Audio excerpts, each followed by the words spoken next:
Plus de 400 jeunes ont été formés dans les domaines de l'agriculture, de l'élevage et de la transformation au CIFA de Tebi, une cérémonie de remise de diplôme en apprentissage par compétences APC et la signature d'un protocole d'accord entre les 4 CIFA du Sénégal, Latmingué, Sandaou, Marsassoum et Tebi et le ministère de la formation professionnelle ont eu lieu ce 3 décembre 2025 au centre de Tebi. Le directeur de l'apprentissage au ministère de la formation professionnelle et technique était à la délégation.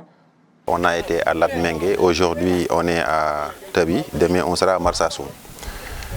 C'est une tournée à double objectif. Le premier objectif, c'est d'abord faire l'état des lieux, venir avec nos partenaires, SUSContact, mais aussi le partenaire technique ou financier LED, pour voir de visu ce qui est en train d'être fait en matière de formation sur les techniques culturelles, agricoles et para-agricoles, d'une manière générale avec grand A, avec tout ce qu'on a vu aujourd'hui.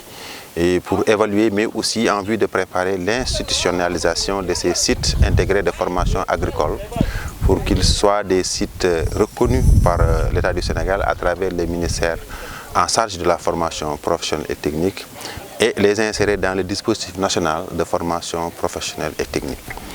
Le second objectif, c'est à la suite de la formation en approche par les compétences, qui a eu à voir plus d'une vingtaine d'auditeurs qui sont des formateurs au niveau de ces CIFA, de ces 4 sites, qui ont été formés par la pédagogie selon l'approche par les compétences.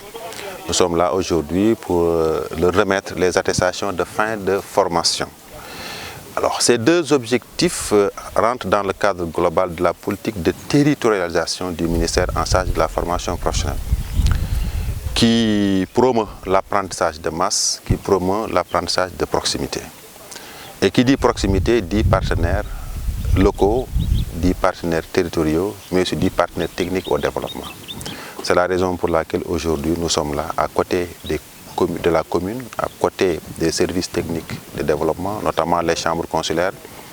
Notre bras technique au niveau régional, l'inspection d'académie, mais aussi les communautés qui ont en charge la gestion de ce CIFA.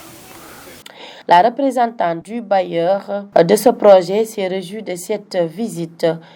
L'impression, c'est la satisfaction de voir un projet qui est une idée au début, être mise en œuvre dans un court temps, parce que normalement ça dure plus longtemps pour atteindre ce niveau de résultat. Nous avons été au CIFA de Kër Sandaou, à celui de Latmingué, et nous sommes venus ici. Nous sommes à Tebi aujourd'hui et demain nous serons à Marsassoum. Mais vraiment je voulais exprimer ma satisfaction dans la mise en œuvre qui est assurée par notre partenaire, l'ONG SUSContact, qui nous a accompagnés dans beaucoup de pays, et c'est le premier projet qu'on a ensemble ici au Sénégal. Donc nous avons trouvé sur place, comme je l'ai dit tout de suite, l'équipe de SUSContact, mais vraiment qui est accompagnée aussi par des équipes très dynamiques derrière, des communes très engagées, des populations aussi qui épousent le projet totalement. Et c'est ce qui explique qu'on ait atteint déjà ce niveau de résultat. Et nous sommes confiants qu'à notre prochaine visite, les résultats vont être plus probants. Et nous souhaitons que ce soit une continuation de toutes nos idées. Et ce qui nous fait encore le plus plaisir, c'est d'avoir aussi l'accompagnement total de l'État du Sénégal dans ce projet. Ça va même au-delà de nos espérances, qui va prendre en charge beaucoup d'aspects institutionnel pour le CIFA, qui va permettre aux jeunes qui seront formés ici d'avoir des attestations, des diplômes, et qui seront reconnus. Aussi, ça veut dire qu'ils pourront travailler partout au Sénégal et pas seulement dans les communes dans lesquelles ils sont formés. Et ça, c'est un énorme plaisir. Apprenant de la deuxième cohorte du CIFA de Tebi souligne les acquis de cette formation. Après la formation, je pouvais être autonome dans 3 domaines différents: l'agriculture, l'élevage et la transformation. Non seulement j'ai des notions, mais j'ai des avantages. Chaque activité que je réalise dans n'importe quel domaine, j'en suis sûr que je vais réussir. Oui, parce que j'ai commencé tous les 3 et moi-même j'ai commencé à avoir les fruits. Si j'ai un petit accompagnement, je vais réussir. Mais je ne veux pas réussir uniquement pour moi ou bien pour ma famille. Je veux réussir pour le Sénégal et pour l'Afrique surtout. Mise en œuvre par l'ONG Suisse Contact, le suivi évaluation de ce projet nous parle du choix de ces 4 SIFA. Le choix a été participatif et vraiment on a eu une approche communautaire parce que l'implantation des SIFA, on passe par les mairies, on passe par les chambres consulaires qui nous accompagnent et à partir de l'étude on peut des spécificités de chaque terroir, on essaie un peu de voir comment en partenariat avec les mairies pouvoir trouver un site. Donc c'est dans ce cadre-là qu'on a pu trouver dans la commune de Niamon, à Tébi, dans la commune de Darokahi et dans la commune aussi de Latmengue, les SIFA.